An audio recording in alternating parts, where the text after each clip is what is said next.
7 o'clock, call the city council meeting to order. And let's start off with the pledge of allegiance. Pledge of allegiance To the flag of the United States of America and to the republic for which it stands, one nation, under God, indivisible, with liberty and justice for all.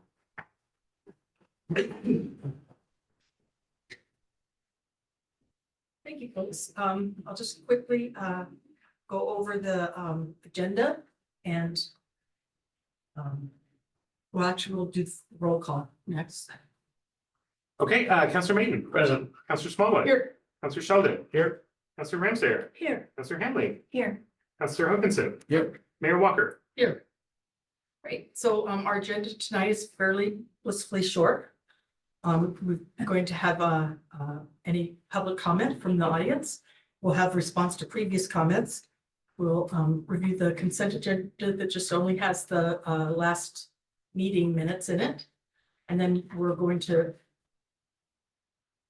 look at the two ordinances that I guess we've seen some of this before. The first one is on business licenses. The second one is on chronic nuisance properties. And then the last item on the agenda is the MOU with the Sandy Police Sergeants.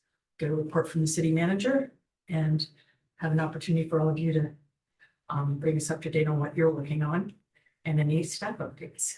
Is there any changes to the agenda? No. Okay.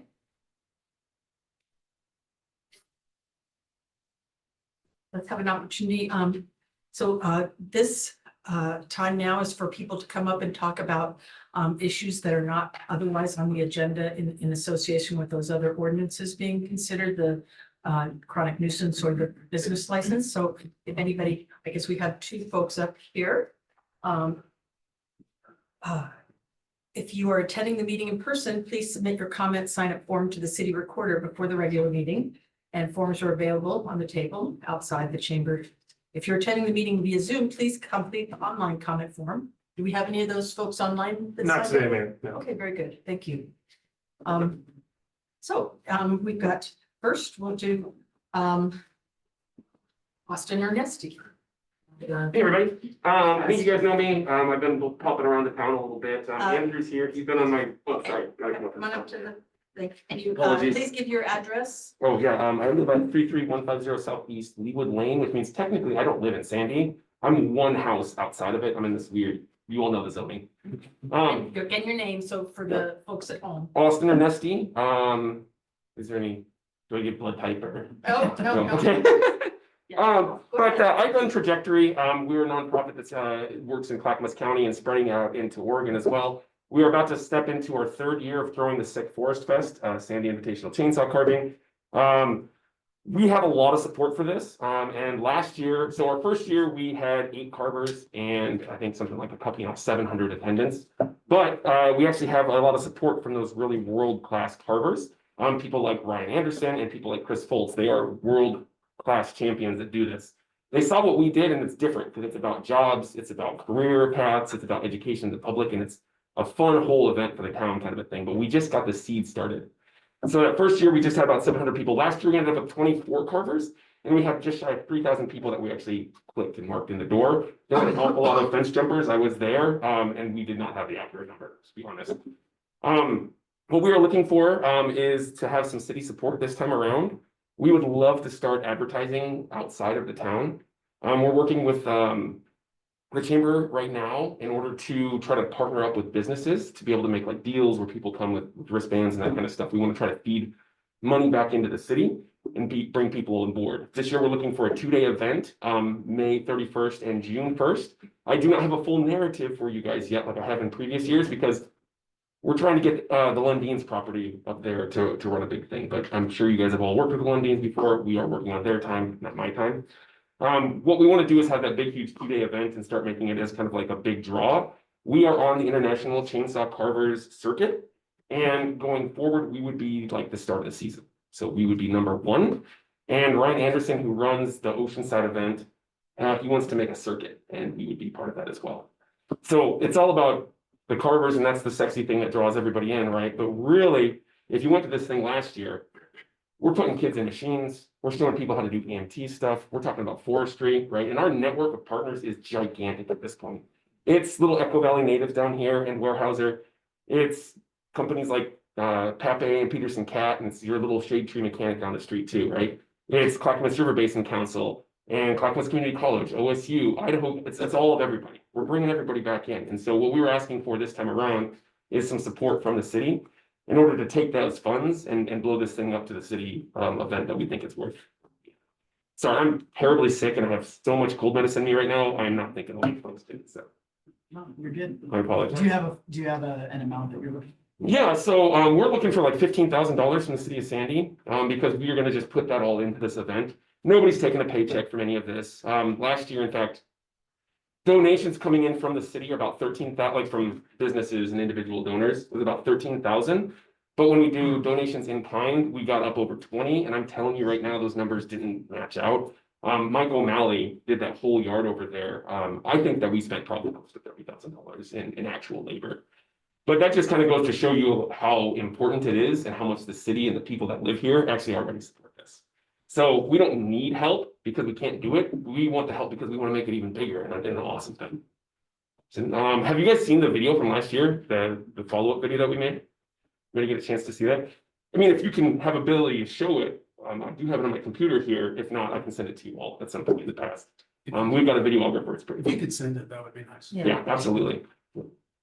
So when are you gonna have a kind of an outline of what your activities and all that are?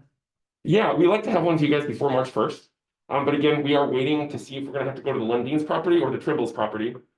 We don't know what we're gonna do yet. We're waiting for them to let us know. Where's the other one? The Trimble's property on the backside here. We might be able to ask Brad Picking for that same site that we had before. But with the things that we have in mind going forward, we want to lock in a land lease so that the people know where everything is and we can get bigger and bigger. We have so many partners that, I mean, hopefully this year there's gonna be like from a nursery through production, like Timber Lab is one of our partners. And I think a couple of you saw us down at Sodders there 2 weeks ago as well. But yeah, otherwise I'll have a full narrative for you guys by March. If we don't hear from the Lundins by then, we're going to the Trimbles. But we just think that would be such a great place. Imagine for 5 years to be able to put up some climbing poles and signs and maybe even use it as like an educational field. They're interested in all of it. So I'm not sure which Trimble property you're talking about. If you cut down 211 the back way, right behind that development. They have any? So, we don't make decisions right here, so this will be something to probably, work with staff on and they'll kind of work with us. But as many details, I think, that you can kind of provide, even if it's option A is this and option B is that, that would be helpful, I think, just to consider things. So, Was the narrative that we gave last year sufficient? Is that? If you're asking for $15,000, I want to know what that does for you, Absolutely. right? Not just 15,000. Yeah, specifically, it's gonna be about advertising I'll and, forget. So okay. when you Yeah, put it together in the that's- yeah. package, Write something up and yeah, What does it I don't do mean to for be you? rude, just. No, not at all. The I time- appreciate brevity. what does it do, and then what does it do for us as a community and all that, so that's really important. Mhm. Because, there's all sorts of nonprofits that put on events and, so that's really important aspect of it, but yeah, I think it's been very successful in the past. I've enjoyed it. I would love for any of you to actually come to our scholarship dinner we're throwing on March 1st as well. We raised 21,000 last year. We're aiming for 50. This year, we have like 200 seats that we're gonna fill. We sent kids that are from our community to college last year. We got kids who were gonna go flip burgers into jobs in our community. We support people with job transitions into like new tech fields and they were stuck behind a desk somewhere. So that's the stuff that we do for the community. And we've got a bunch of kids who think that we need to save the planet from climate change by building stuff with plastic. And that's how this whole thing started, was I was working with kid groups and over and over and over again, they would say, never cut down a tree, we can build stuff with plastic, it's crazy. So that's the kind of big view that we put to do. Okay, thank you very much. Thank you very much. And if you have anything to say, this is my one of my board member, yeah. Can you send us that information on the dinner as well? It's like I personally would be interested. And when you send all your information, make sure you include in that how you're working with the local businesses and whatnot. We got a big network, it's awesome, this city is, So that council can see. Yeah. the city's been very supportive, it's been absolutely awesome. I know quite a few of those folks. They're great. Okay, the next person we have is Mr. Gaither.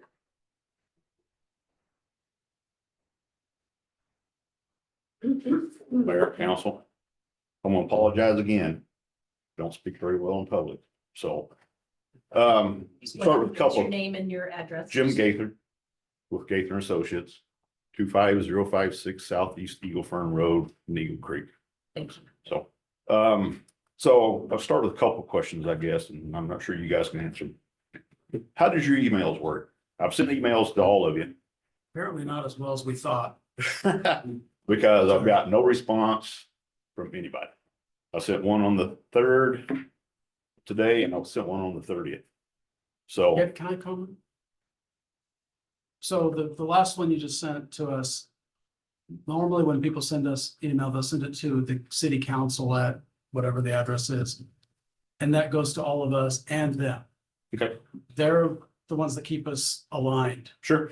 And apparently, I personally, the last email you sent in, it came to me individually and they weren't on it. I assumed they were on it.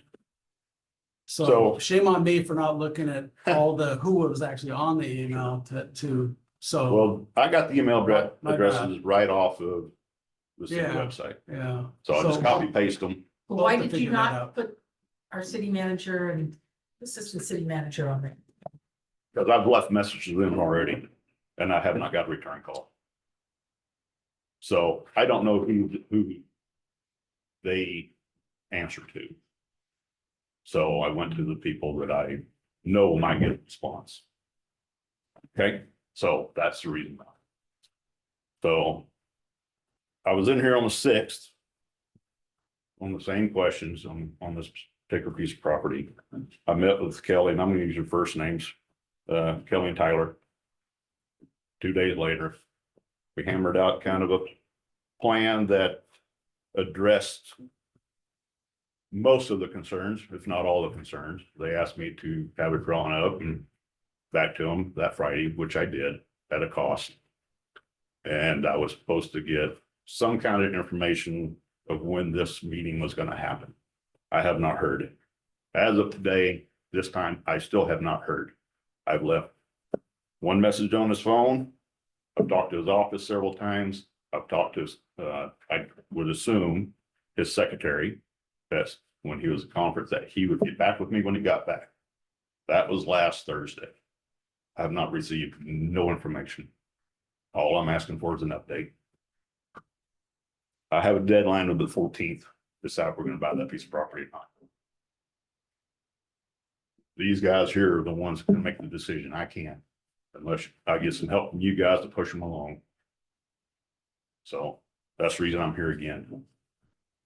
Like I said, I'm not very elegant at this. I kind of get a little hot under the collar. And I apologize if I came across that way. So, but all I'm asking for is a response. Either we can do it or we can't. Okay, but if we can't do it, as my email states, I want to know what business we can put in there.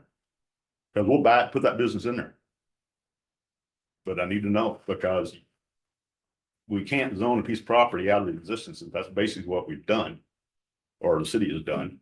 Right now, in my mind, in my client's mind, that piece of property is only viable to two people in this town, nobody else. And that's due to the zoning that y'all done to that piece of property.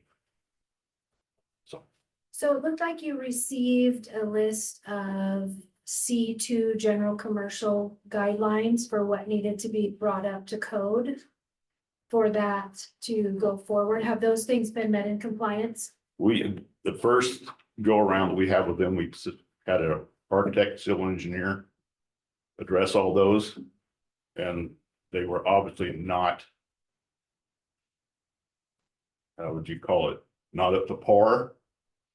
And then when I had the meeting here on the 6th with you folks, immediately after that, before I walked out of this building, I made an appointment with Kelly for 2 days later. And us three sat down and hammered out a plan that was acceptable to all of us, except for one person, which he was supposed to meet with. So I would say yes, at that point in time, it has been met. Well, I guess I leave that to, you know, our planning director, number one, and then in your email that I did read today was just implying that, you know, with or without the help of the toll gate owners, and that's their road, and so getting access, I understand that. yeah. I So, do understand that. and Like, that's something that I would assume, I mean, I'm not developer, but I would assume you'd be working with Ron Lasowski to try to, you know, get that. I don't know that that's the role of the planning director to make that all happen, and maybe I'm wrong about that. No, you're not wrong. Okay. And So, and I've already met with him and he didn't want to grant an easement. And I told the applicable parties that, and they didn't like that answer. So we met, Tyler and I met with Jim, and I talked to Tracy too. And she told me she was gonna, get an Tracy. extension. Tracy's the potential buyer, I correct? guess so, yeah. That's all I know is Tracy. I don't know her last name or anything. And she had asked me if she should get an extension on her due diligence period, and I told her I can't really advise you on that, but if you need more information to make your decision, that sounds like a good path forward. And she apparently got that extension on the due diligence period, it sounds like from what Jim's telling us. right, we do have it until the 14th. And then, you know, I think Tyler was trying to meet with Ron, but yeah, you are correct, Mayor, that we can't force the Lasowskis to grant an easement. And typically, we're going way above and beyond what we've ever done in the past here. And I understand we can't force them to do that. I understand that. but But it's just kind of awkward when, you know, like, I didn't realize that Mr. Lasowski had said, you know, no, thank you. And so when you come here and we only have half the information. it's no, just and I awkward understand for that. us. So that's the That's reason why I'm we're here. not, you know, dealing with it, and it doesn't really, I don't wanna say it doesn't do any good. I mean, if there's something not happening that should be happening, I'm certainly gonna ask these guys about it, but I don't, you know, it doesn't help me to only have half the story, and we're not in the, you know, our format here is not to kind of resolve these issues at this time. I'm not So, asking for a reason. Yeah. I'm asking to find out. I need somebody to tell me why Tyler has not got back to me since that day of the meeting. When he asked me to give him a plan, which I did. And he said that he would meet with them the following week. Except that one of the brothers wife had a car accident. But, you know, at least I could have got a phone call saying, hey, I haven't talked to him. We're making a plan. Instead of just leaving me hanging until right now. I mean, it's I common can courtesy. certainly share that I had a preliminary conversation with Mr. Lazowski. I sent the updated revised plan, for lack of a better term, to Ron. We had a preliminary conversation. He was gonna look it over. I need to follow up with him and see what the status of that is. I can certainly do that first thing tomorrow. Get an update from the neighboring business owner. You know, if the answer is still no, which it was initially, It was on December 30th. if the answer is still no for an easement, then, you know, the other option is looking for a variance for the parking requirements, which we can't grant before an application is submitted and we have all the Correct. details there. So, yeah, I mean, I can send an update tomorrow morning after my phone call with Ron, assuming that he's available tomorrow morning to take that call, and we can go from there. so no application has formally been submitted. And so. Just a pre-app application, which is not a land, as you know, it's not a land use application. Okay, well, it sounds like he's gonna, you know, check with Mr. That's- Lasowski again and It's all give you a about. call. Is that, So, yeah, and like I said, we knew about the December 30th. No, we understood that. Because Ron stipulated that he had some issues. And that's the reason we had a meeting on the 9th, I believe it was, after our meeting here on the 6th. We resolved those issues. We made a plan that resolved the issues that he had told Kelly about. Okay, that's the reason we did the plan, and that's why we resubmitted it to him. So we did our due diligence and met what Ron was asking for. That's what we're waiting for back. If I'd known that, I wouldn't be here now. Like I said, to me, it's a common courtesy to make a phone call back and say, hey, this is where we're at. Just So a quick question. Are you not dealing with Ron yourself? I met with Tom on the first part of it, but no, I have never met Ron. Ron would never to join the meeting with me and Tom. It just appears to me that it would be more developer. No, you're absolutely right, and I agree 100%. communication. We're doing this as a extra service. And I I- understand your frustration about somebody not getting back to you, because I would be upset too if I had to wait and not know. But at the same time, I hear Tyler, we're gonna have to make a phone call tomorrow. I'd be more like, why are you calling Ron tomorrow? Well, I'll get Ron because, tomorrow and discussing what you've done to meet the demands that you guys met with, that you say you agreed to. well, 'Cause then it could move a lot faster. it was kind of like Kelly had already had, existing relations, not relations, what would you call it? Well, he was a planning commissioner. for Yeah. The so majority of my so time here. He's already got a relationship with Kelly. So, and I appreciate that he's calling and they're doing this. I appreciate that 100%. No, absolutely. We're trying to all work together to get this done. It's not what they're doing that I have an issue with. Okay? It's the non-communication is what I have the issue with. But I would second what Chris said, that, you're the person that wants something from Mr. Lasowski. And it's not our job to kind of negotiate, deals between, landowners on these kind of things. That's really, your responsibility. And so if, Mr. Lasowski can take as long as he wants to kind of think about it, whether it meets his needs or not. And so, again, that's not his job to kind of make sure Lasowski gets back to everybody tomorrow, because he might be really busy doing something else. So it's just kind of, I just don't want to take on more responsibilities for this kind of stuff and then get flack for that we didn't move fast enough when it really isn't our responsibility to do it in the first place. So, I think- but I also know that you want to know, just what's going on. And I would just say call wanted an Mr. update. Lasowski. A phone call saying, or an email saying, hey, wait for Ron. That would have been the end of the whole conversation. Good, yeah, okay. All right, does that, Does that make Yep, sense? I will call Ron tomorrow and get an update Yeah. and make sure that everyone in this room is aware of what the Like I said. update is. I appreciate it. Thank you for your time. You have a safe day, I sir. appreciate it. Mayor, can I respond to, while you're sitting down? I just point out, Jim? Never mind. We'll cover that later. Okay.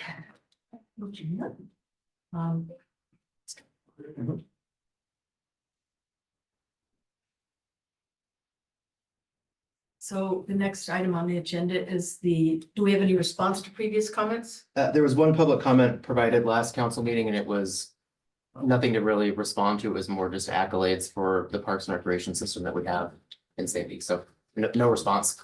Okay, thank you. So maybe if it's okay, can I, so that email confusion, if you go to our Meet Your City Council page, we don't have a link there to email the entire council or directions that you should email the entire council, unless you just really want one. So that's something there to prevent that miscommunication. Yeah, if that's the desire of the council, I think it's come up before and well, at any rate, if the council would like that, happy to do that. Happy to put the group email on there. Can I just ask for a clarifying question from maybe the mayor or the city manager? Yeah, And I'm 2 years on this, but there is something in my mind that says you never respond to anything that has more than 4 people attached to it because it represents a quorum's opinion. So I've never responded to any email that had more than me on it alone. If it had more than 1 or 2 or 3, because I was told when I started, 4 people or more meant a quorum, and that became a public meeting. So I don't even, when I get those emails like that, they just sit in my inbox. And I have a conversation on the side with somebody about it. What's the proper response to that? What am I supposed to do? excellent. Yeah, I think generally speaking, you are operating under the correct guidelines, right? You don't want to start a serial meeting Isn't there a law. qualification of something that would ultimately come to the council? Can you repeat? I'm sorry. Isn't it qualified by something that would actually come to the council?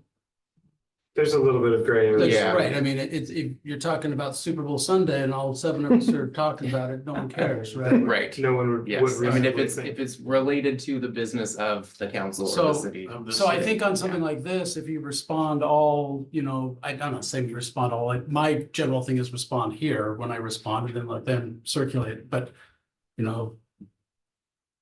to the point about the email is I didn't realize it was not coming to everybody and going there. Otherwise, That I was would only have, the I last would have email, forwarded we it had on, sent you a know? couple emails. Yeah, Not only the last one didn't Right. make it to the office. Right. But all of the emails made it to all of us, and that's why I just ignored it. But I'm not worried about responding to all of you if it's something that I don't think is going to be debated. You know, if you guys ask my availability for a Thursday meeting and I happen to reply all that I'm gonna be available on Thursday, I don't think they're gonna take me to task on that. Fair point. But the spirit is we should communicate with the entirety of the council via email when there is a topic that's going to be, discussed that affects the city or affects the council. Well, and I didn't feel it was appropriate for just one of us to reply. Because we don't have And the whole normally- picture and, Yeah. there's a lot of working parts, there's non-compliance. We can do what we can do, but we can't hold everybody's bag. And because, yes, there were some replies I would have liked to have, said, hey, we're aware. Whatever it Work was, with the staff, that's. the- yeah, Well, it sounds like Yeah. there was multiple emails. I don't think I have whatever first email you're talking about either in my inbox. I see two, I see two, I There see were two. one, The 30th? around on the 30th, which just went to us as well. Right. And then there was one that came in at 7 o'clock this morning, Again, just to us. that was just to us as well. Those are the only two I see. So if other people were emailed outside of there, I wasn't included on that chain. Do we not have an email to the council as a whole? Like, we get rid do, of it? Kelly sent We- it to all of us It's on usually used for January fun. 7th.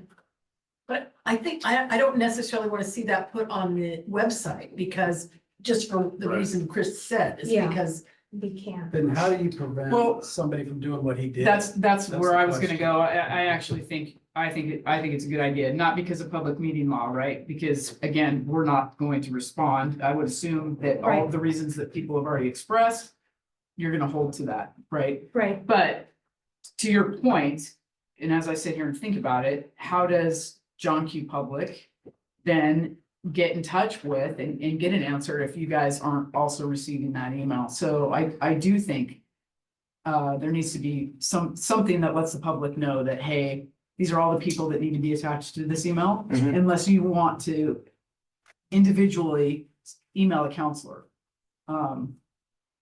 And however we feel we should go about that, but I think that. to prevent this from happening just to again. clarify, you're wanting to have a city council, link to, email the city council, but on that list, it would also have their name. Yes, Like, yeah, basically the one we have internal. Yep. Make it available. just so, because this will happen again, Right. just so that it doesn't. Then we And- all have the peace of mind knowing Yeah, these but- two got it. Yeah, because if I put myself in the shoes of, somebody living in this community, I would probably do exactly what he did, which is get on the website, which all of our emails are there, and individually email each council person on the email. But again, that doesn't go to you. Right. So then that puts us in a kind of a weird position. And so I just think to alleviate that problem, it's probably best to do something. But then if I want- none of us respond because we don't want to, comment on it for that reason, does that look awkward that, they sent it to all of us and none of us responded? But we used to have this used to be available and it would come in and somebody, Jordan would respond. Would respond. On behalf of all of us and CC us. Yep. And we would know that it was taken Yep. care of. Is that- Okay, So I think that functionality still exists. There was a contact us Yeah. option Yes. on the website Yes. and you could select, Yeah. whatever group or department you were trying to reach. That is still, Yeah, but to so, my knowledge. so if on the that's still website, there, yeah. then put that on this page too. So Mhm. that they have that option right up front. Rich had a comment first. That's fair. I just want to push back a little bit on why I don't know if it's necessarily a good idea is. I think maybe what we need to do is just be in the habit of looking. We all know what kind of email should go to Tyler. Well, I mean, that's why I asked him about it when I came in today. So I think if we just can get in the habit of looking, being like, hey, this is something from Tyler, I think it'd be better that he got 7 emails as opposed to. Somebody going through and now we're back to where we end up because they hit the contact us all, but somebody went through it individually. If they already have a contact us all button, on another page, why not put it on this one too? It's fine. I just think it's a double-edged sword, either way you look at it. We can always take it off. Email addresses. I might be jumping the curb here, but he wasn't up here because we didn't respond to him. He was up here because he didn't get a response in like 14 days. It's from the 6th to the 20th or whatever it is. That was, or even longer than that, because today's the 3rd, so and maybe 24 days. From the time of his meeting until now, that's why he was here, because he was angry because nobody told him anything. I can't answer for why I didn't, my reason for not responding was what I gave. I would guess I would ask the question of you two, Ori and Kelly, why didn't we communicate with him from that time of that meeting until the 3rd? Why would it take that long? So the last correspondence that I had with Mr. Gaither was, looks like January 15th. I think the other piece of this puzzle is that staff has been in contact with a potential buyer, so we make the assumption that the buyer is also talking to their contractor, which clearly also doesn't appear to be happening. Because Kelly did speak to the potential buyer on the 23rd. That's correct. I have it documented here. With, as he already mentioned, I can't give you advice, but if you need to extend your due diligence period, that's probably wise. I think you had mentioned to her that I was working to get in contact with Ron. Did. So lots of moving pieces. Didn't get the last couple emails to know that was, a thing going on in the background, so we will improve our communication. But yeah, I don't know. The only other thing I was gonna add is that had I known they weren't talking, I would have sent him a quick email on the 23rd, but again, I would assume that the general contractor would be talking to the buyer, but And all of this is above what you would Exactly. normally do as. I want to be really careful. I agree 100%. And I think we're treading on that to me is a bigger concern. Like I realize we want to do something with that property. I also don't want to set unreasonable expectations for you guys moving forward. Well, we want to be responsive. So I mean, certainly there's, no question in that regard. So we will ensure that we are responsive, or that I am responsive with this collective party moving forward. And we'll make a couple improvements to the website in terms of contact emails, and I'll share that with councils. Kelly, when I asked him if he was in compliance, does he not have an official application turned in to where I know he can see what's required basic for compliance in 3 pages, and then there's a 21-page compliance. Because he said he doesn't have the application formally submitted. I mean, yeah, we're kind of in a place where he's expecting us to do things, but we're not moving. He doesn't seem to be moving the needle. He's waiting for us.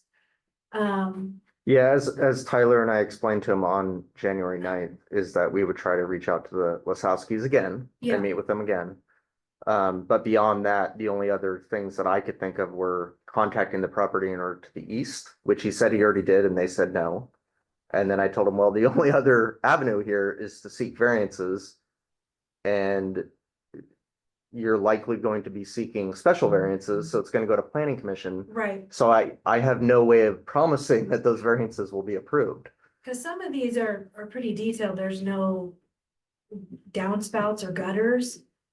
I mean, those seem like pretty basic things that could be handled, which, I mean, I work on a different side with developers, obviously on planning commission, but doing some of those things to come up to compliance might be a little more appealing than, just waiting for an answer even without an official application if he's trying to get, the toll gate owner to kind of, if he's saying, yeah, I'm moving in the right direction, I'm looking at this, I have plans for this, and I mean, I think he's trying to determine, and Tracy, the prospective owner, is trying to determine as well, if they'll be able to put in what access they'll have, and then what parking and pickup drop off they'll have. Yeah, that's a critical. Okay. It's a pre-approval before even buying it, which makes it hard, right? I can't do it. Right, Not legally. but that's what he wants. Correct, Right. that is correct, yes. But I mean, I also feel awkward that we would be in a position of trying to talk Mr. Lasowski into giving him that's, I don't want us in that. And I- position. Let me be clear, if I can interrupt, just Yeah. real quick, Kelly. There's no trying to convince that's happening. It is, I'm attempting to be the facilitator between two parties and, you know, see if this idea didn't work originally, here's a different idea that we sort of sketched out. Is this something that you'd be interested in or not? And I made that very clear with my initial conversation with Ron also, like, I'm not trying to sway you one way or the other. It's your property. You can do with it as you wish. We obviously would like to see development or redevelopment occur at that site. And if there's a way that we can work together, lovely. If not, you know, but he has a business partner that he needs to speak with. It's not just him, you know, solely making that It may decision. involve some, you know, economic compensation or something like that. That's Exactly, between them. which I'm Work certainly out. not gonna get involved in a conversation around what are you buying or paying for an Yeah. easement, so. Okay, well, Yeah. it's always Yeah. more to the story, but thank you. Let's get on with the rest of the meeting so we can get out of here. Yeah, that was the Um, easy part. Can I have a motion to approve the consent agenda, including the minutes, please? Quick discussion on one item. No, I'm sorry. When we were talking about the Deer Point Park, and the minutes reflected as, I can't remember what, so what it said something about tying to the, or consider the budget cycle. I believe the intent was to look at the approval for moving ahead with the covered structure as part of the budget cycle. I thought it was a little stronger than how it got worded in there. It was, am I alone in that recollection? It says timing of the project relative to the city's budget cycle. Right, it didn't, but I felt like the verb or whatever, that the active part of that sentence, my recollection was that we were deferring a decision to move ahead until we got into the budget cycle. Is I that, would agree. is that anyone else's recollection?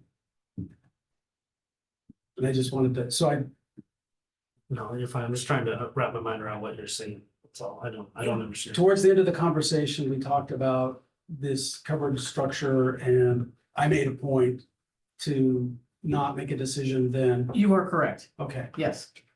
That was the decision, right, was to wait. so I was hoping to get that reflected in the minutes. So I'd be happy to just revise that and bring another draft back to the next meeting for approval, Or just make it a quick. modification. or that's up to the council. So, motion to approve it based on changing it to which verbiage? To Just to reflect that decision. reflect the decision to revisit the timing of the covered structure, the approval, timing of the approval of the covered structure when we look at the budgets. March and April. Yes. Okay. Everybody That's okay my with that? motion. I'll be abstaining because I wasn't here last. Okay, that's right. Okay, can I have a motion? That was my motion. Okay, I'll second.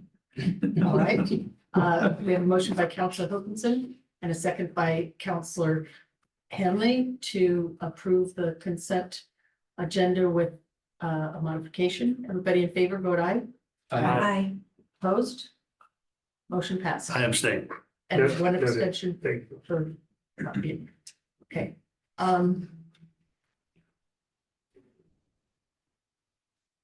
Back to my agenda. Yeah. Okay, So keep on nobody brings so we're gonna get into I this public appreciate it. hearing. I'm gonna go swift here.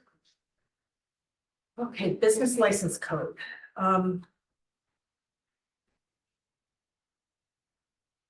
I kind of knew it this, so just Jeff, do I do all this first and then we have the staff report, or the staff report first? So we can, no, we should go ahead and read through the script, yeah, please. I'll get better at this. Okay, Joyce. You get two practices today. Yeah, but, so just to be clear, we're gonna open the public hearing. The ordinance number is 2025-03, and the time that this hearing is open is 7:39. So let's open the hearing for ordinance number 2025-03 at 7:39. Is there any abstentions to declare from the hearing body? Hearing none. Are there any conflicts of interest to declare from the hearing body? Hearing none. Kelly, may we please hear the staff report? Thank you, Mayor. So I'm gonna try to be brief on this and like you kind of ask me questions that you'd like, just because it's a very technical, both of these tonight are pretty technical changes in a lot of ways. But just to kind of recap a few things from the staff report, this is an extension of the efforts from the code enforcement code modifications project. so as you'll remember, we just brought forth, I think it was in December, I believe, could be off. Some modifications to Title I for the violation amounts. And this is kind of an extension of that. Both of these items tonight are at the input and advice that I received from the task force committee in September. This one in particular, the business license, the majority of the code has not been modified since 1974. So similar to the last few I brought before you, we're looking at a lot of 1970s code here. There was one section that was modified in 2015. I actually tried to look back and find the legislative history for that, and I was not successful. I believe it was a very small change that former city manager Seth Atkinson made at the time, just to one of the sections. And then we really wanted to amend this chapter because it's a lot of the references are just really outdated and don't fall in line with what most other municipalities in Oregon have in their code at this point. What we took is my staff did most of the heavy lifting on this, and so what they did is they took the model code from the League of Oregon Cities website, and then they modified it to fit a few of the things that we do uniquely here in Sandy, but none of them are huge modifications. And then we had the city attorney review the entire code change. He made a few more little tweaks. So it is by and large the League of Oregon Cities model code with a few little changes for how we process business license here for the last 50 years. A few things I will point out. We're basically, we're not basically, we are repealing and replacing the entirety of chapter 504. So as you'll see in the track changes, we're actually just removing every single section currently, and then we're just replacing it with new sections per the model code. So that's one important thing to kind of keep in mind. Another thing I wanted to point out, because I've gotten this question quite a few times since I've worked here, and I think it's a really valid question. And that is, what are you getting when you pay for your business license fee? And I think you actually get more than some people realize. So it's important for one, because it's actually what is used by our transit department to then determine who to contact for transit tax purposes. So it's a pretty big resource for them for transit tax purposes. All of the businesses in city limits that actually have a physical location that is not a home-based business, so non-home-based business locations, get a courtesy building division and fire department safety inspection. And so that's very helpful for these new businesses coming in, because they'll go in and point out small changes that are needed for ADA reasons and for fire reasons. And those are, I think, very important things for small businesses, especially when they're trying to get insurance for their business. And sometimes it's very small, like missing smoke detectors, or a lever on the toilet isn't ADA compatible, or one recently was the fire extinguisher for a restaurant was actually the wrong type. So if there was a grease fire and they had to put it out with a fire extinguisher, they actually didn't have the right fire extinguisher there. Most of the time, these small business owners are very happy about these little changes, like you pointed out. And then honestly, we do quite a bit of, as we were just talking about with one of the public speakers tonight, we do quite a bit of assistance with small businesses in town here. And we try to help as much as we can at the front counter within the legal means that we can. So I think when you are renewing your business license yearly, you are paying for that service as well.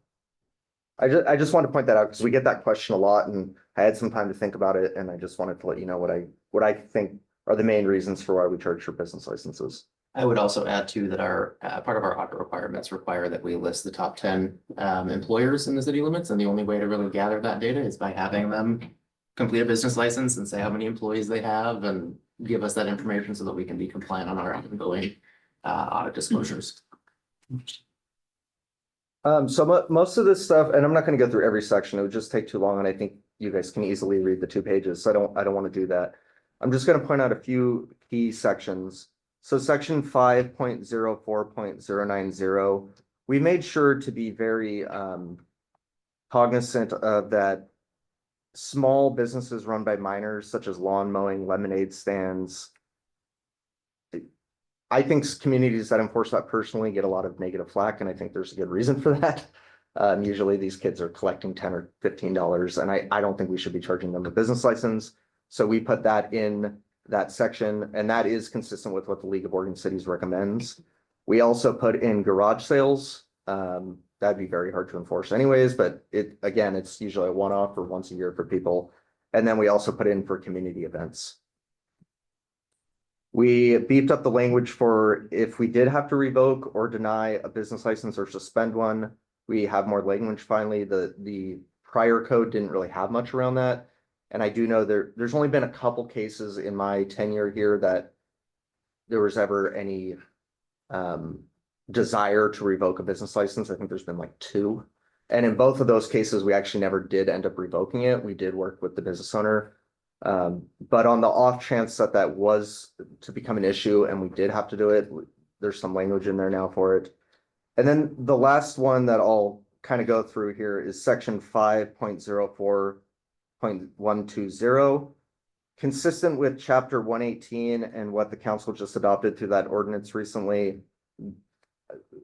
My staff and I talked quite a bit about this, and I talked to the attorney and got his advice as well. We think that any violation of this code should be a class C civil infraction, so the lowest amount, which would be a type C. And that would be $250. It's still quite a bit higher than the $100 fine that would currently be in the code. Not in 1976 dollars. Exactly. Yeah, it was $100. It was $100 in 1974. So 74, yeah, that's quite a bit of money more actually than at the time. 250 Yeah. now, yeah. And I think with that, I think I'm just going to stop there. And if you have questions, you can certainly ask them. But I didn't really want to go through every section on this. So Fred Meyer, So I'm sorry, we have to, my bad. we'll get to the conversation here in a minute. So here's the process for public testimony. Each person providing testimony must provide their home address and name for the record. If you do not wish to state your address publicly, you must provide it to the city reporter before you begin your testimony. This can be done either in person or via email at reporter@ci.sandy.or.us. If you have documents, maps, or letters that you wish to have considered by the body, they must formally be placed in the record of this proceeding. To do that, either before or after you speak, email your materials to reporter@ci.sandy.or.us, and staff will make sure your evidence is properly processed. Please try to avoid repetition if someone else has already expressed the same thoughts. If it is sufficient to state that you agree with the statements of a previous speaker, even if that is all you say. To offer public testimony for those joining us in person this evening, please raise your hand to indicate that you would like to speak.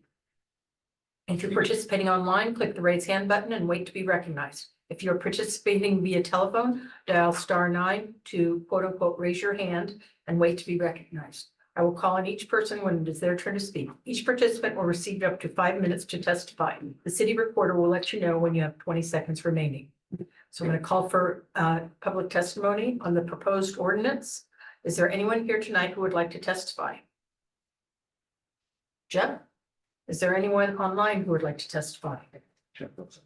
Mayor, I'll look for any raised hands. And no, Mayor, I don't see any raised hands. Thank you.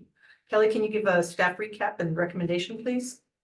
I don't have anything else for you. I would recommend that you discuss the proposed changes and then either adopt ordinance 2025-03 or give me input on what you'd like to see changed, and I can bring that back.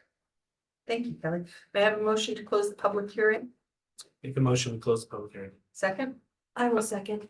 We have a motion from Counselor Sheldon and a second from Counselor Ramsayer to close the public hearing at 7:49.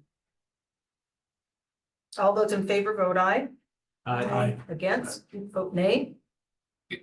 Motion passed. Public hearing is closed. Call for discussion. Are there any questions or comments? Go ahead, Don. I was just saying, in regards to your penalties on section 120, if Fred Meyer fails to get a business license, they get same fine as if somebody's hairdresser shop, right? That's correct. The reality is the bigger one's probably likely to keep one than the. That's smaller correct as ones. well. Right, that was one comment, just sure we're okay with that. Is there a reason we didn't go with the bigger fines, given that, if I remember right, in our discussions, there was discretion on how to apply the it was a up to amount fine. Yeah, I mean, I think I thought it's a really good question. I think if other people see it differently, I could understand that. I was just thinking out of the three classifications of fines. To me, business license violations for not getting a license seem to be kind of on the lower priority of what we would want to fine people around. Depends not- on why they haven't, you know, a forgetful, I forgot to renew mine is one problem. Another is somebody who's operating in the area and doesn't want one. Yeah, and if it was a forgetful, just to be clear, if it was a forgetful, I forgot, we would never find them Exactly. unless it went on for 6 months and they kept saying that, or if it was yearly and they did that every Right. year. So in that case, why not why not make it a more significant fine? So we could, just so you know, so with the class C, with how the code works, the first one would be 250. Every day we could find them 250. Oh, okay. And then in addition to that, And it can escalate as well. and in addition to that, it can escalate. All right, I'm sorry. So if there I was, forgot. and we, just so you know, we've never had anyone that has done, we have had people that said, I'm not gonna pay that. But once we tell them, well, yeah, you were going to, or you're gonna get a fine, we've never had anyone not pay it that I'm aware of. And generally speaking, just for what it's worth. The businesses that we have run into that haven't paid their business license fee are oftentimes the same businesses that aren't paying their transit tax. And the threat of going to court and getting a citation and a penalty and being sent to collections usually gets them to show up and make a payment. And so the bigger picture of all of those things together tends to create its own set of enforcement parameters. Thank you. I just have one more question. It's kind of on the age limit you put on the exemptions. I was thinking about more about today's technology and kid influencers who work from home, who make lots of money. And our ability to create a business tax license for that entity. And I don't even think they can start their own business. They have to have a parent do it for them. Does the age requirement matter? Does it 18, does it have to be specific to say 18 and under? It's under 18 right now. right? Yeah, it's under 18, so it's a minor. I would only say yes, because we've actually had adults reach out to us and want to sell stuff and not pay business license, and we've told them, well, how is that? Well, you've asked them, how is that not a business? Are you gonna claim it like with your income tax? And they say yes, and we say, well, that's a business. So I think it's not perfect, but I think it's the best we could come up with, and that's the best the attorney could come up with as Yeah, I well. mean, I know the definition of the business case and how you make it a business. It just was the age irrelevant, whether they were 17 or 21 or 54. I mean, What business they were doing. honestly, if somebody did contact us and self-purported that they were an influencer and they're making a lot of money, and what we would probably tell them is you should pay a business license, but we're not also looking for those people. Yeah. Question, could you even sell a license to someone who's a minor? I- We have to, I mean, I don't know. That is its own question, right? And I have no idea on that. Two things. One, I'd really like to understand a little bit better, and we don't have to have it today, but I'd really like to understand a little better how the transit tax works and what that looks like. I don't think I have a good understanding of that. So that's for a someday thing or even one of our meetings. But my question is gonna be around residential rental property. So I read in here that basically, if I'm reading this correctly, a single family, if it's based on, kind of looks like it's based on the address, is that how you would do it? Or is it based on the number of rental units? Are you at 140? 140. Yep, 140. How would that work so what I'm gonna ask is like, if there's a duplex, do they pay two for one for each address? And if so, I guess that's the first question, is do they? Yeah. Okay, And if it's an apartment complex, say Sandy Place Plaza or Sandy Place Apartments has 140 units, so they pay a lot more than somebody renting a single family home. so do they, what's a lot more? Do they current pay per fees- door, or what does that look like? The current fee schedule for residential rental business, I assume. That's, you're apartment right, yeah. falls into that category. It's an $85 base charge plus $6 per unit. So if I own a duplex, I have to pay $100 per, is it $100? Is that right? That'd be $85 Okay, plus $6 per unit, so you'd pay $97. but if I own a duplex, I'm paying $85 per door, right? No, not if it's on the same property. You'd pay the $85 plus the $6 per unit. Now, if you owned a duplex on this property and then somewhere else in town, another duplex on this, then each one of those would get the separate fee. Or if you subdivided it in accordance with that. Correct. gospel. Right. That's correct as well. So, I mean, Yeah, I if it's just, on a separate legal lot of record, that is correct. I guess I don't understand why we're kind of, it doesn't seem equal because you're still charging each residence a rent, a business license. But because it becomes the higher the multifamily, a significant discount from 85 to 6. Why is that? They still pay 85. They're don't still they? paying 85. Yeah, Everybody pays- 85, everybody pays 85, but if I have 2 or 3 houses in town, I pay $85 on each one of those houses. Sure. If I own a triplex or I own an apartment, I pay $85. Oh, just the one. But and then For all and those $6 for each other. $6 for each And other.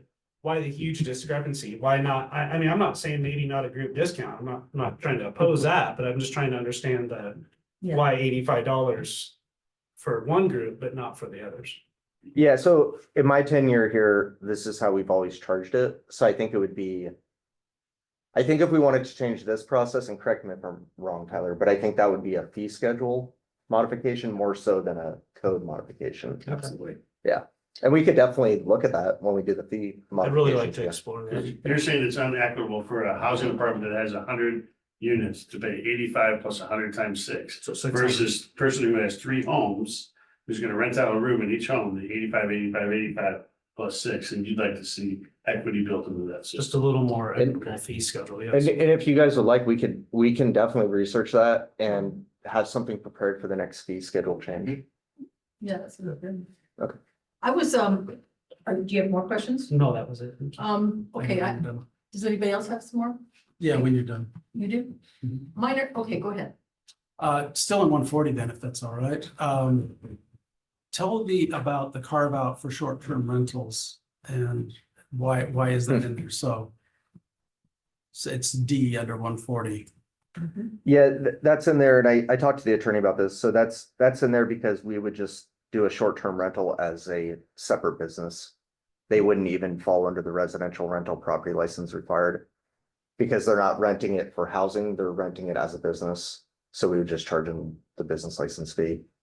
So they would be, I mean, it's a little bit unclear because Right.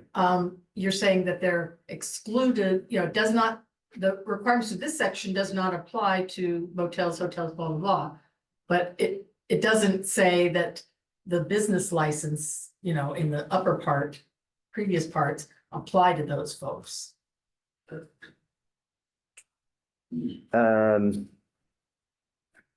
Yeah, I mean, we're also excluding motels, hotels, assisted living facilities, so those would just be labeled as businesses. And not as residential rental property. Is this just a discussion about section versus chapter? Because the Yeah. requirements of this section, which means 140, which is different from the chapter, which is the entire 5.04. As long as it's clear and objective. Yeah, I mean, I just, I mean, I know the inference is that, the requirements of this section don't apply to it. But the inference is not there that the requirements of the That's above exactly where- business part that's applies why- to it instead. That's exactly why I flagged it. It was like, Yeah. so how are they charged and captured? And I also had a question on what is a rooming house and is that defined? I think that's defined in the code. You'd have to give me a second here. I just want to make sure we don't. Well, put in number terms that 2 aren't wouldn't well-defined. need a business license, right? The approved accessory dwelling, sleeping units or room units occupied per person or person whom the owner does not collect any monetary compensation. That's not a business. So they would be excluded from Correct. both sections. So number Correct. 1 requires a business. But run, yeah, D.1 requires one, but not under this section. Yeah. And D.2 does not require one. Correct. So Kelly, according to the code, rooming houses are not considered dwelling units if they are mainly used for temporary tenancies. Are you looking in Title 17? Yeah. Sorry, I'm still getting there. Say that again, Lori. The, Rooming houses are not considered dwelling units if they are mainly used for temporary tenancy, which makes sense. what's temporary? What does that mean? What, I mean, give me an example. What is a rooming house? I'm A just week? lost. So like a boarding, like short term. Somebody rents a room for, Like the flop house could have been considered that. I don't see where you seeing rooming houses oh, in, I just Googled it. Let's oh, see. I'm looking in our code. I'm Yeah. not seeing it defined. Is a rooming house more like those people on Airbnb or VRBO that just rent a room out in their house? Is that, No, that's not the same thing? No, No, it's like the bunkhouse that was over here. it'd be like, you know, I'm in between places, so I'm renting something for, you know, a month or 3 months. It's not a permanent residence. I'm not gonna get address change. So is that like the short-term rentals that That's go what I for mean, months at a exactly. time? Like if I'm gonna have a temporary assignment in a town, I go get one of those. Yeah. Where do Kind you of seems find like this? more like a bunkhouse, but instead of a, you know, apartment type. Or Month, do you want month to let them know that? rental. So it's section 3.28 or chapter 3.28 hotel motel tax defines hotel. Very long list of things, which includes rooming house. Oh, that's where we got it from then, yeah. And so, you know, for purposes of. In the packet tonight, section 5.04, subsection D, everything that sort of falls on into that motel, hotel, short-term rental, rooming house. Is all, They were just relisted from that It's- yeah. section. You're right, because Joe. there's a whole separate, I mean, those are businesses that have a unique tax identification number. They're paying state taxes. They're reporting to us their transient lodging tax, or should be if they're not. And you're saying that's all in the 140 section? No, I'm saying that, you know, the reason why they're excluded in section 5.04.140 D is because there's a separate section of code that dictates how hotels and motels operate. They pay a business license fee because they are a business, right? They're not a residential rental property like Okay. this section is Yeah. referencing. And so, as I said, the inference is they're excluded from this section. But they are covered in the business license section. In Title 3, where it talks about hotel motel tax, right? It I don't- defines, yeah, Is that a different? That's lodging tax, not business. Not business license. Yeah, but I think it doesn't refer to it as a business in the transient room tax section. I mean, I would think they need business license and the. yeah, I mean, Lodging. They the would. application is that those are excluded under a residential rental property. They're not excluded under a business. They, Right. Cause they're not a residential They're- rental property. yeah, like I they- get that, but yeah, I mean, I think it would be helpful if you said in there that, you know, they are excluded from residential properties. They come under the business license above. Just to clarify. I think we may have to look at the short-term rental part of that when we come back to the whole short-term rental code, because that may not be appropriate when we do a broader thing. Okay, well, I have a couple comments on the beginning, 5.04.020. You had a good comment where you started off talking about the purpose for doing this, and the first thing on there is it's to secure revenue to assist in defraying the city's costs. And, you know, I'm not saying that that's not a good reason, but you might want to switch B and A, you know, for it just sounds better, you know, to obtain valuable information and planning and building personnel and economic development. So you might just want to switch A and B just so that it leads that way. Two other comments, one of them I think we've already covered. Oh, is there a application online? Because it says you've got to provide all this information. That you've got it all listed in section 5.04.050. Is there an actual application online that they fill out? Yeah, correct. When we went to that new module, what was that, like 2 years ago, Tyler? Yeah, now there's just that, you go to that website and that's the application.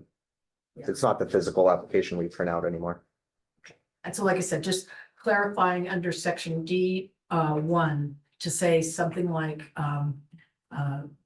they fall under the business license Yeah, I'll add, so what I could do is add a clause there and then switch those other two. That's the only comments I have. If you, I believe we could still go forward with the first reading, correct?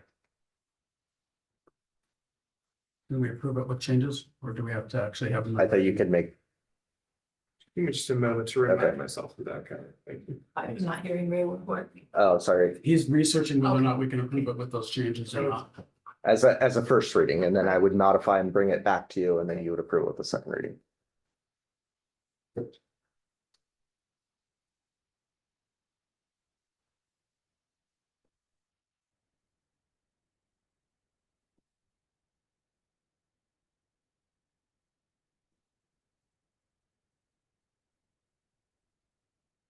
Yeah, my recommendation would be to just, when we do the second reading, let's just very clearly read verbally aloud the changes that you made, in which case, yeah, I would agree with you.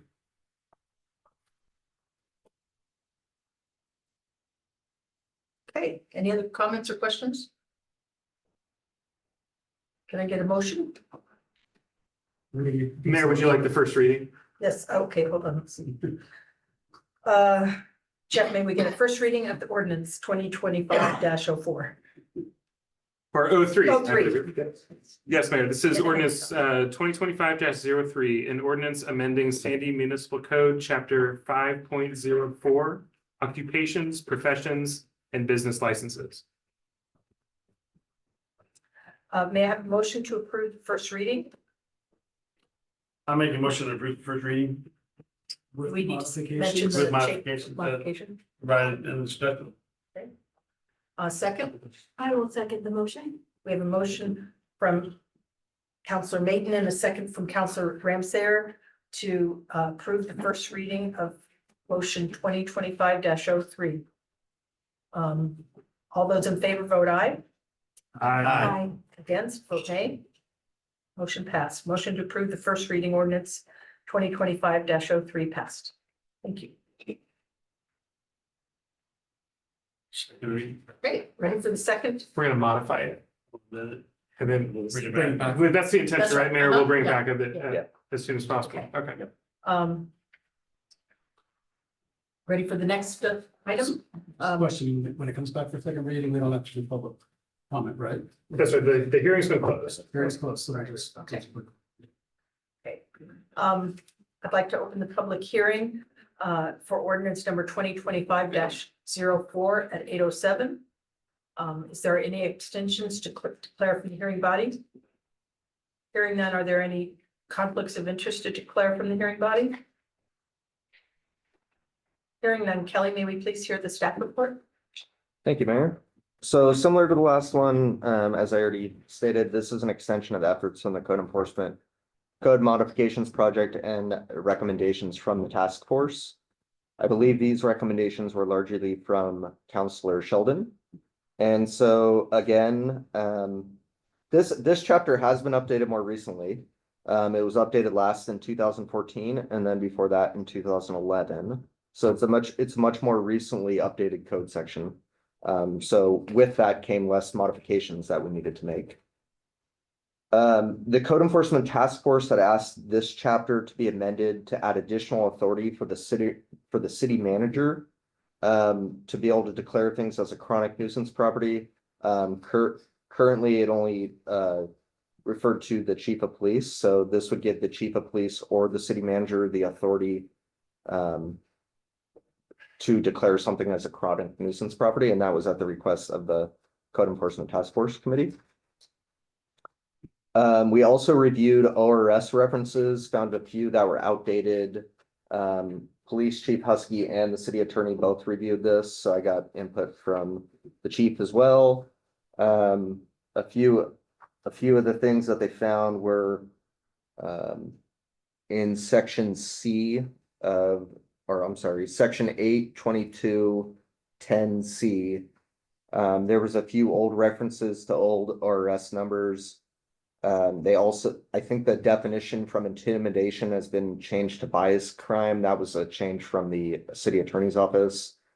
The police chief also spotted that in addition to assault and menacing in 4, that strangulation should have been listed in there as well. And then. So for this one in section 82240, which is one of the other main modifications in this section. This is being listed as a class A violation under Sandy Municipal Code 118. So that would be $1,000 a day for a repeat offense. It could be up to $2,000 a day. In addition to any other penalties or any other thing that the police department or the city manager could file with court for this. One other thing I wanted to point out on this update, which I think I really do appreciate and listen to all the input and advice I get from different people when you hold these task force committee meetings. So I know one thing from Councilor Sheldon that he wanted us to explore further, which I really do think would be something worth exploring. I didn't go too far into it yet. And the reason why is because I think if we want to explore other non-criminal activities as something to define it as a chronic nuisance property, I would really like to sit down with the council, like in a work session environment, and go actually through the code and have you define as a group what you would like to add to this chapter. Because without that, I did talk to the city attorney's office and I put a little paragraph in the first page of the staff report on this. He said that is the recommendation from an attorney that they would want you to do, is to go actually through the code and tell staff what nuisance activities, in addition to the criminal activities that are listed in C, that you would like to add. And so tonight, the ordinance before you has the majority of the changes that the Code Enforcement Task Committee wanted to see happen to this chapter. But I do want to just be very open that it doesn't have kind of that additional step that you asked for, Councilor Sheldon. And if you still feel like we want to do that, I would be more than happy to bring this back in the future as like a work session item in consultation with the city manager on how we'd want to do that. And then you guys can give us additional direction to make even more modifications to this chapter. In the meantime, before we do that in the future, I just wanted to get you what all the other changes you were looking for. So, and with that, that's my summary for this one. Thank you, Kelly. So the process for public testimony is each person providing testimony must provide their name and address for the record. If you do not wish to state your address publicly, you must provide it to the city recorder before you begin your testimony. This can be done by either in person or via email at recorder.ci.sandy.or.us. If you have documents, maps, or letters that you wish to have considered by the body, they must be formally placed in the record for this proceeding. To do that, either before or after you speak, email your materials to recorder@ci.sandy.or.us, and staff will make sure your evidence is properly processed. Please try to avoid repetition. If someone else has already expressed the same thoughts, it is sufficient to state that you agree with the statements of our previous speaker, even if that is all you say. To offer public testimony, for those joining us in person this evening, please raise your hand to indicate you would like to speak. For those joining us online, click the raise hand button and wait to be recognized. If you're participating via telephone, dial *9 to raise your hand and wait to be recognized. I will call on each person when it's their turn to speak. Each participant will receive up to 5 minutes to testify. The city recorder will let you know when you have 20 seconds remaining. So is there anyone here tonight who would like to testify? I don't see anybody. Is there, Jeff, is there anyone online who would like to testify, either on online or what, or phone? I'll take a look, Mayor. And Mayor, I'm not seeing any raised hands. Okay, thank you. Kelly, can you give us a staff recap and recommendation, please?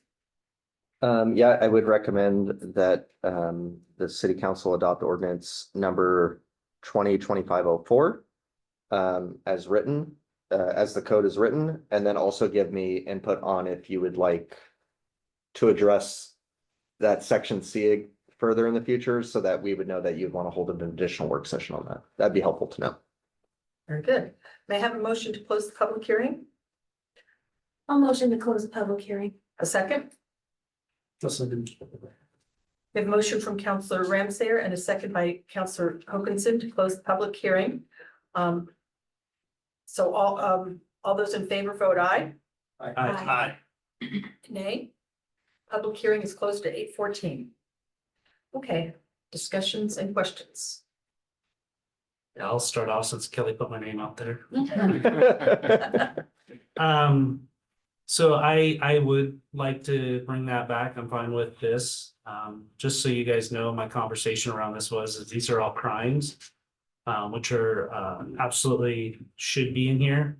But what we're missing is those problematic houses that aren't changing their behavior based on code enforcement contact that don't rise to the level of a crime. And so I do think there's value in, obviously, it would be very extreme if you read section. The real teeth in this is 8.22.40, which basically, I mean, you can at some point take control of the property. And so it's a very big deal. But what it is it is a tool that, for people that aren't paying their fines, because there isn't necessarily a mechanism in Oregon much to make people comply. It's just a fine. This kind of gives us that extra leverage one-up. So I would like to see that come back. I would like to have the work session. I'd like to figure out if there's other, to include like noise ordinances and stuff, that would be applicable. Obviously, it's very extreme that it goes there, but in the event that it does, we have that as a tool. So that's my thought. Rich, do you think, would it be possible to address those other things in terms of repeat offenders for those other infractions? Rather than list them explicitly, do we have to list them? It might, well, I do believe for it to fall under chronic nuisance, which would be the actual moving towards taking control of that property, yes, we would have to list it. So effectively, if somebody's just non-compliant on any specific item, we have to have that item listed in order to make it declared as my understanding. And that's my understanding as well after I talked to the So I attorney. guess that's the work session I'd like to see, is that list of, just see if there's any that we don't want. We might want to have the task force kind of take that on as an initial effort and then, kind of have these discussions with law enforcement and stuff and then make a recommendation to the council and that might make the workshop go a little faster. That's a great idea. Where's Chief Husky? He's in the lobby. All right. He's in the building. He's I right can there. see- I can Can't see speak. Well, because I I have. can see him. If you have questions, we I can mean, certainly call him my in here. question has- Yeah. Might be Chief. something. But, next person with questions? What task force? The Public Safety Task Force, putting together, so. The one that's not together yet. We're gonna call it, we're not gonna call it task force though, we said we'd call it. Committee. Committee. Well, I knew we just talked about it on Saturday, but I was like, Yeah. I said, we're gonna assign it to this, and I was like, assign it to Yeah. who? Yeah. That we don't have one yet. And All right, so yeah. when I'll will have that? that within a week. I'll have it. We did have a code, the way we got this, we did have a There was a task. code, There was. code enforcement, whatever we Code called it. Code enforcement, code review, one where we reviewed these and that's what this Previously. is. Yeah, and I think that's going away and putting under. Actually, I have Sheldon and Walker on it. I wasn't sure how many folks we should have on it, so anyway. Others, comments, questions? I have questions, and I'm glad you're here. The question I have is about okay. Under section 22.10 definitions, at the very end, number 18, you had that 1 through 18 under C there, C 1 through 18. Listing all those, what about animal cruelty? Is that, because that's a crime, right? That's not a code violation, animal cruelty? We've got a list here, Chief, if you want. Mhm.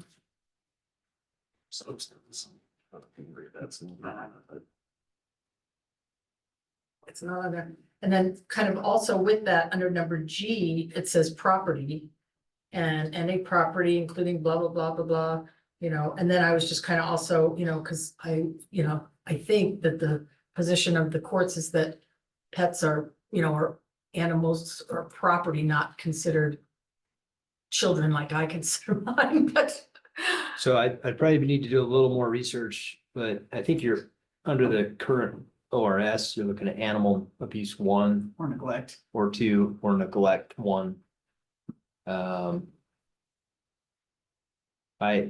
I'm good friends with the chief for the Humane Society, so I can certainly give him a phone call and Okay, all right. I mean, we could add that when we take a relook at it, because I think that's possible. And then again, with the property, I don't, is that where you put, do you put animals or pets as property, under G? I think you. I don't know. That's a good question. Are you talking about taking control of them, you mean? Yeah, Like taking possession? well, this is a definition. It's just defining the property. So I don't, I'm kind of out in front of my skis here, but, No, it's a good thought. We could, Yeah. we'll Yeah. research how we can incorporate that. Certainly have that at this committee meeting, that task force committee. I think I have one more question. Can I clarify your last one on G though? The current reading, the way it says today, would not be pets. Correct? Because it's very specific about what it is and those aren't listed, so, Because it's a fixed, right, yeah. I would, okay. yeah, that would be my take as well. Okay, well, let's kind of research that a little bit because we want to make sure we've got it covered, especially if we're.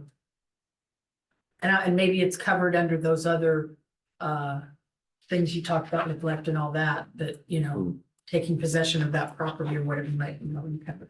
Okay, so the next question is under procedures, section 22.30.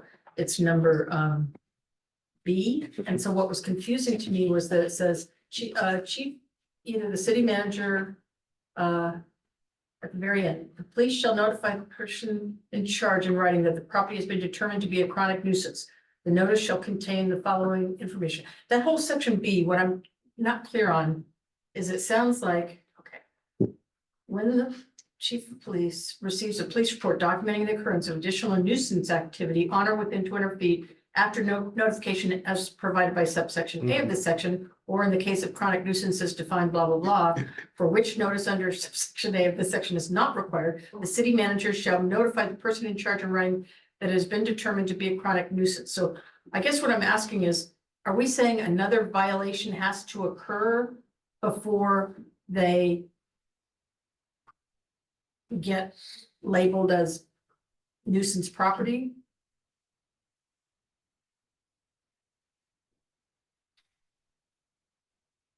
What's your? I Well, they have to do, are you seeing, think so. you realize they have to commit three of these.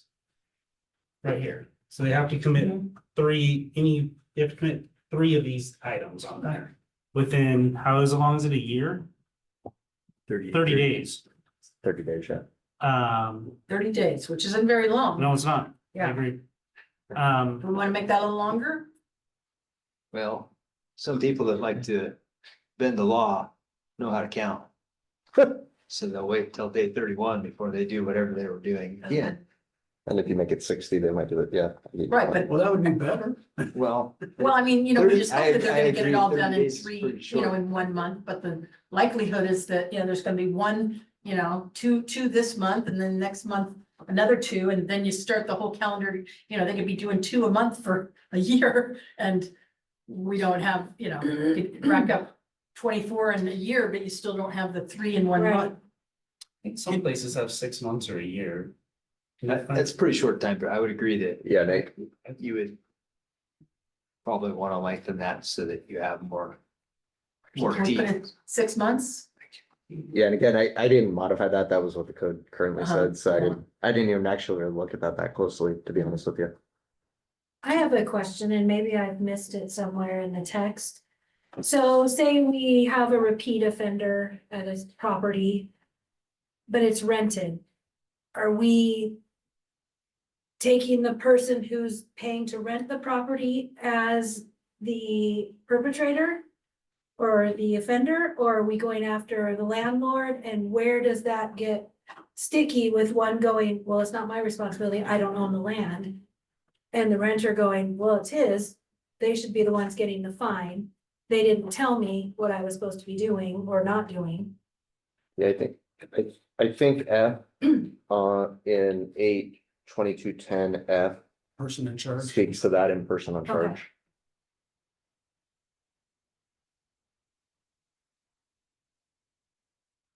So I looked at Plaquemines counties and it's 6 months.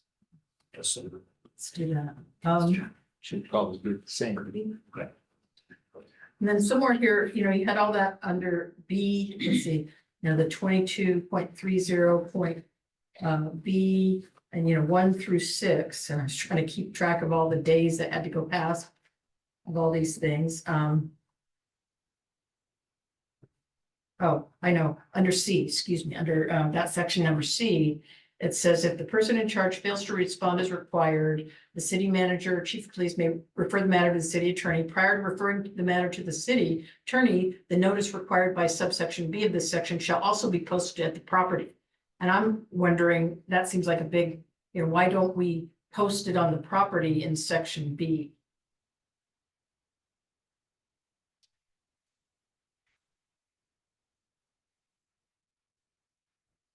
We certainly could. And just as a matter of style, when you're Yeah. writing this stuff. If you have to say prior to what I just said, move the sentences around. In other words, C should start out with post the notice, refer it to the city attorney. If that's really, because that's how it reads, right? It just reads kind of weird. But I mean, if you're, doing all that stuff 1 through 6, stating, the legal description and all that, I think we should be notifying the property owner, the property renter, and and posting the property itself so that we got all the bases covered. And there's no, oh, well, you didn't, I never knew or whatever, because Yeah. there's all sorts of loopholes to slip through there. Yeah, I think in practice, we would be, in the case of a rental, sending it to the owner or landlord if they have completed a business license application and we have their contact information. Right. Or if we have relevant contact information in the utility billing software, as well as the occupant or the tenant. I think the missing piece there, to your point, Mayor, is the posting on the property, which Yeah. is an easy thing for us to. Yeah. And I think just, posting it and taking a picture of it like we do. Yeah. Just so that there's, proof that it was posted. I think we could incorporate that into number 5. The notice shall be served to the on the owner of the address shown. It's different. In which case, if we're gonna do that, then section C completely goes away because that's really the only thing that section C covers. Section C would likely just say, once all these other items are taken care of and no response is had, it's referred to the city Refer to the attorney. city attorney, Yeah. yeah. What does that mean? So I would almost, They're legal. No, but I mean, it doesn't say what it means. It's like, what happens next? You get referred to the city attorney. And Well, then in the next And then the section, it next goes one, on yeah. to commencement of legal proceedings by the city attorney. In 822. Result with the abatement of the nuisance activities. so with the posting, I'd almost kind of see that as maybe like a requirement of escalation. Yeah, That we might, like, I mean, I don't think you're gonna go wrong posting it twice, but I don't know that you get to skip out on the second one. Because I think that's the proper notice, making sure that everybody's been informed on, and thus escalating it, so. because that's how I wrote it too. Just my thoughts. Yeah, because the way that I read it was that Yeah. if you don't meet these criteria, then it's going to the city attorney, at which point it gets posted on the property. And so that's how I interpret it also, is that this is now escalating, it's going to the city attorney, so now it's being posted on the property. so, Mayor, I feel like our difficulty understanding this as somebody intelligent is me. Well, semantics. Well, it is semantics. I would submit that this is an old document. It could definitely be simplified if we were to do more of a wholesale rewrite on the steps. And I am sorry, but it's, No, I agree with you. I mean, A and B are really complicated. Well, why is A and why is, under 2230, the procedures? I think it just could be written a lot more procedural and simple, which. I must seem like the attorney to rewrite some of this, to be quite honest. Sure. I've never even used this section of the code Yeah, in my tenure here. Well, and like, I had a question, They got paid by the pound back. Yeah, I had a question kind of a little bit to that point, but like in section 82210 in the beginning of the definitions. Under section 3A3, it's like. Once something has occurred within the previous 30 days and the city manager and or the chief of police has determined that a search warrant is based on evidence. That seems like a strange thing for a city manager to get involved in. I totally see a chief of police, but a city manager getting involved in what is and what isn't considered legal evidence, to me, that seems strange. And it might not matter. Well, I mean, I I think don't that- work in that world. I think It's some of just- it is the end of the, yeah. Yeah, I think it's some of it, at the end of the day, it's gonna land on Tyler's lap, as a lot of it, right, Yeah. as the city manager. And I don't see any of this going forward without a lot of legal advice, sure, right? sure. From the attorney. The second piece is, I would argue that as I read A makes sense to me. A is really outlining that, when I read that, it's up to Tyler and chief Just begin the procedures. to review. It also outline, it's gotta be kind of wordy because it has to outline the property and within 200 feet. So if you're out there getting in fights, 150 feet from your house, it still gets you. And so it really kind of outlines them that now, hey, you guys both have to review these separately and see if you both feel that it rises to that contact. I mean, I think to me, it's pretty clear. And to me, I just see it, but I mean, please feel free to push back or disagree, either one of you, but I feel like it's the checks and balances system starting in there. Well, I believe that might cover other agencies that might have done an investigation that is making the city aware of the situation. That could be the federal government, that could be the state, that could be the county, saying, hey, we did this in your town. And then we would have to review that search warrant to determine. That's what I'm thinking that might be covered. So if, But to be fair, if a judge has signed a search warrant, one would assume there's evidence. Right. And I guess I was just thinking, like, as a city manager, I would probably be looking to see, did the judge sign the search warrant? or well, not, and right? that the was just level kind of my point. It just seemed odd to have the city manager on there, but it really, again, it goes back to, it really doesn't matter. so can I add something here? So I agree with Councilor Hokinson. I think a lot of this could probably be rewritten, and a lot of it's gonna probably have to be rewritten by the attorney, to be quite honest. It's just, this is really outside the scope of what I do for the city on Yeah. a weekly basis. What I would recommend is, because we don't have some of the RSs defined properly and some other things in here, I would recommend adopting either this or this with a couple changes, like doing what we did on the business license one. So in the meantime, we're more covered than we are currently. Because right now, we don't even have the RSs correct in here, And the penalty amount is and the penalty amount. extremely low. That's fair. Yeah, So I don't know, because we've got some fairly heavy situations. yes, we do. That need And to so what I'd resolve. recommend, this would be my recommendation if you want it, is changing the 30-day to 180. Changing that one section where it's not very clear on the posting. And then I can make those changes pretty quickly with Tyler in the attorney's office. And we could bring it back for a second reading, just like the first one. Mhm. And in the meantime, we'll set up the all the rest of the stuff through your task force and everything. Can you please add as another one, I don't disagree with the animal cruelty piece and neglect. Add that and that ORS in there as well. The animal, Yeah, I think we. you and the attorney The could probably crimes. give me Yeah, advice on get how to some do that. advice. Okay, From Yeah, our we could do friends that. at the Humane Society and Yeah. share those. I also just sent you the Oregon State Legislature. Oh, thank you. Got a thing where they define various types of animal cruelty and what's considered. So, so I'm guessing we could probably bring this back for you with those changes in March. What do the days mean in this section? Are they business or calendar? That's actually defined in Is it globally defined? Title I. I think it's defined. calendar day. I think what it says is it's calendar days unless otherwise stated as business days. So Yeah, 10 days is calendar days. Correct. in this case, but But I'd like to get this done as a first reading, don't you, Kelly? I mean, my advice would be to do the first reading. We'll do the animal cruelty stuff, the cutting 180 days, And the changing the posting, posting. yeah. That's- And then we all know we're gonna be coming back to this in a short timeline. Well, but I mean, I'm hoping like at the next meeting, it should be a pretty quick and fast thing to just go ahead and then get the second reading done so that it's in force. I mean, definitely for the first two, I think the animal cruelty piece might take a little longer to loop in Josh and everything, so. I just don't wanna say we'd have that in February, it might be March. We'll work on a Yeah. quick As soon as turnaround possible, time as yeah. quickly as possible. There's no issue with it, Josh. Yeah. Yeah. We Okay, will- Yep. any other comments? Okay.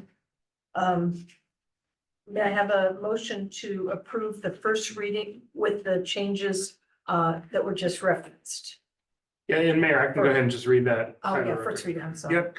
Mayor, this is ordinance 2025-04, an ordinance amending Sandy Municipal Code, chapter 8.22, chronic nuisance properties. We make a Um, motion. You said 22, it was 2025-04? Yeah, and the code chapter is got it, got it, 8.22. Okay, I'm sorry. May I have a motion to approve the first reading? Make a motion to approve the first reading May I have a second? With those additions. with the additions per the discussion. Thank you. A second. Okay, I have a motion from Counselor Smallwood and a second from Counselor Sheldon to approve the first reading. All those in favor vote aye. Aye. Against, vote nay. Motion to approve the first reading ordinance 2025-04 passage. Thank you. Thank you, Kelly. Appreciate you getting this done. Thanks for being so patient with me. These are not easy to tackle sometimes. You did great.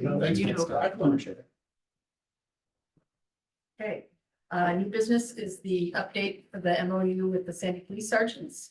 Yeah, thank you, Mayor and Council. I guess just to kick this off, not seeking any action or authorization from you this evening, more or less just giving you information on what has been going on and what will need to go on in the future, and just give you a quick update. So in early 2024, House Bill 4115 passed the state legislature, which essentially allowed those that hold the rank of sergeant to join existing bargaining units or create their own bargaining unit. In the case of Sandy, we at the time had 4 sergeants. One of those has since been promoted to lieutenant, so we have 3 sergeants currently. And so House Bill 4115 would have allowed them to either join the existing collective bargaining agreement, or collective bargaining unit, the Sandy Police Officers Association, or join their own. There was some talks for a while when this first passed, didn't really go anywhere. Then more talks were had amongst the sergeants in our police department. And ultimately, there was a request to excuse me, to join the current bargaining unit. And so what that essentially means is they become bargaining unit members. They are subject to all the clauses of the existing bargaining agreement. However, because we are going into negotiations for the Sandy Police Association in the next couple of months, and the contract that is currently in place expires in June, we've crafted a memorandum of agreement with the sergeants to say, basically, you're going to stay exactly as you are now. You're going to join the bargaining unit. No changes to your pay, no changes to benefits, no changes at all currently until we go through the negotiation process. We didn't really want to negotiate now and then have them be subject to an agreement that expires in 5 months and then have to renegotiate again. So in an effort to be efficient and get them into the bargaining unit as they would like to be, but not spend a lot of staff time and police association time on negotiating a contract that has to be renegotiated very quickly. Got an MOU or MOA rather, that we will be signing. Long-term, what that means, there's no financial impact today, but long-term, what that means is that, there may be financial impact as we go through the bargaining process. Legally, there's no authorization that the council needs to have for me to sign the MOA, but I didn't want to sign that without having at least a brief briefing with you all to know that that was happening. So I didn't catch you off guard or leave you uninformed if you had a question or heard anything about it, or when we get to bargaining and having those executive sessions with you all, not having the baseline of what we're bargaining and with who. It's the same union, it's not a separate bargaining unit. You have to Correct, do for we, sergeants. yeah, they opted to join, or we agreed for them to join the existing one. We That's nice, certainly, otherwise you'd have to negotiate two well, we contracts. didn't want to have yet another agreement that we have to manage, bargain, keep track of if it has, you know, a different grievance procedure than what we already have in place and just have one more, you know, layer to go through. So they were comfortable with joining the existing unit, which is certainly helpful for, Yours goes better than ours. well, certainly quicker, hopefully. We're going to arbitration. Maybe what, 18 months out right now or something? It's been a while. So I'm happy to answer any questions. Chief's here also, if you have any questions for him as far as how this practically gets applied within the association, we can talk about that. But otherwise, just informational, and we can move on to the next topic if there's no questions.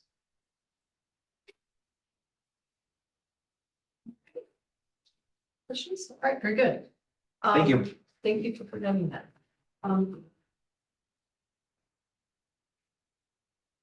So, do you want to do your report? Yeah. Yeah.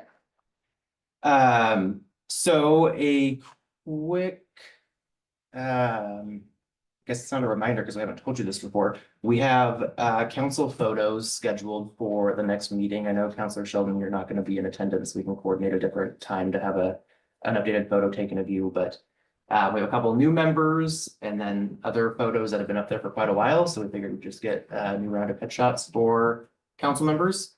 We have a photographer that'll be here before the work session on the 18th. So what time is she gonna arrive, Joe? She'll be ready to roll at 5 o'clock. So from 5 to Anytime 6 between is, 5 and 6. and she's told me that that's plenty of time to capture all 7 of you plus the city manager. So Should only take a minute for each of you, so I don't think you need to arrive at 5, but certainly if you have the flexibility sometime in that 5 o'clock hour to get some updated photos taken, that would be appreciated. yeah. Everyone's favorite thing, right? There's we've had a couple different photographers and not everyone has always loved the headshot that is hanging in City Hall or on the website, so we'll This is different from the, this is a different this is photographer different than from we've the last had in the That's past. the one we have, can we stay, or do we have to all be in the same style? I mean, I'm not going to demand that you come and get a new photograph. You guys are in the same style. Yeah. Thanks. Your partner to the right. Carl wouldn't have made me. So heads up on that. Thank you all for your attendance and involvement in goal setting on Saturday. I know it seems like we all just saw each other and talked a lot, but thank you for your dedication and involvement in that process. I think it was a good result overall. Jeff and I will get together and sort of synthesize everything that was discussed and get those broken down into goals by function, and then bring those back, send them out, make sure everyone's in agreement with what we have captured, respond to those individually, please, individually, not as a group. And then we'll take any of those last minute edits, incorporate those, and then bring it back for adoption at a March meeting. So we got that kind of turned around here pretty quickly. And then last thing for me this evening, sort of an update, and happy to report that, you know, we've continued to make really good progress on the water projects, both upgrades at Alder Creek and the preliminary design and everything related to the Portland water pipeline. The one piece of the puzzle that we've had missing over the last several months is funding for how we're going to build the rest of those improvements. And so we're looking at a February 18th date to bring back sort of a funding package to fund the first half of the remaining improvements, about $20 million or so of financing, so we can keep to the schedule that is very rigorous, so that we can be in compliance with both the connection to Portland Water Bureau and that deadline, but also making sure that Alder Creek is up to speed and we have the capacity that we need to have available. So just wanted to give you a heads up, that's coming up at the next meeting, so we'll have a more lengthy discussion than what I just shared with you, but didn't want you to get caught off guard with an agenda topic on the 18th that you didn't have any sort of work for baseline. Related to that, Tyler, if you don't mind, that we're looking to put the transmission line construction out to bid in March. So we really are moving, go to hit that deadline. And in order to do that, we have funding to pay for it. So we will be bringing that back and happy to have a more robust conversation at the next meeting to talk about all the nuances and pieces to that puzzle, but just wanted to give you a heads up this evening that that's coming. That's all I have, Mayor. Great. Don, are you ready for your council report? I'm always ready, but the good news is I don't have anything other than thanks for Saturday. I thought it was really a lot of good energy. Appreciated the dialogue. So thanks. Looking forward to the first library meeting on Wednesday, but I also wanted to thank especially the staff that was there for that long day, for being there and for all of the really important, pertinent information that you had to share. You've got just back-to-back meetings from Saturday to tonight for Wednesday. That's right. Go for you. I just wanted to thank Counselor Sheldon and Mayor Walker for their, what I hear is a 14-hour day at the Capitol with Tyler and Jeff. For the time and the information they compiled and dedicated to go for that ask for the very important funds that are really detrimental to funding what we need to do to start to move forward with the water situation and the preparation that went into it, the meetings. Thank you for taking the time and making that a priority and getting that ask done for all of us. Thanks.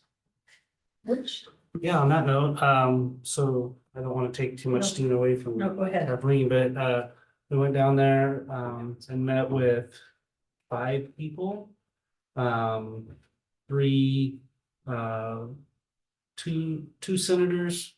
We snuck in and got to meet and met briefly with Representative Drazen that wasn't on the schedule, and then the rest were representatives. What was really a good takeaway was as soon as they're either really good actors or they all really knew what our issue was ahead of time. So I think that's a little bit of a tribute to probably the work that was done previous. I think it's probably a team collection from Nellie's work that she's been putting in. And that, but it was good to hear that they all knew who we were and felt that our asks were reasonable. So and well deserving. So that was my takeaway from it. It was a long day, but it also was a good day. So yeah, that's really all I have right now. Before I go to the next one, I'm just gonna start these around. Could you, these are just 6 cards. Could you just sign there? I'm gonna send them to all of the folks that we visited, just, yeah, I kind of leave the top part and I'll put a little message, but on the bottom part, that's okay. Mayor, if I can add one thing too, we do have Nellie on the call this evening, so if anyone has any questions about, specifics related to City Day or meetings that we had, she's available. I should have mentioned that in my report, but. Who are these 2? Representative Minority Leader Drazen, Senator Bonham, Leader Santos, Representative Santos, Senator Campos, and the Lieber, we didn't Senator see her, we Lieber. met her staff, and who else? Did you we- get Speaker Fahey on your list? Fahey, yeah, we didn't see those last 2, Lieber and Fahey, but we saw their staffers, so. You want us to write something? No, just Want a sign your signature? name, yeah, just, And then you'll write something. yeah, just kind of write a nice message in there, just thank you. She'll write the message. We just sign. Okay, thank you. Yeah. That's It'd what be that's what I nice wanted to and make sweet. sure. I got where you're going on that. Yeah, I It's just the gonna- same way with my wife. Yeah. And you want me to sign the bottom or the top?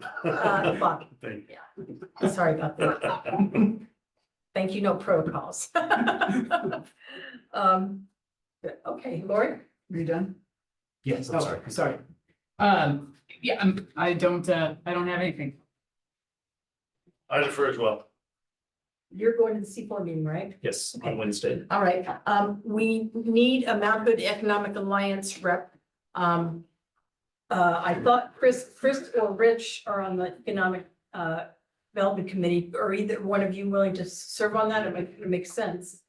On which committee? That Mount Hood Economic Alliance, they review grants and things like that. Are you familiar? I sent out an email.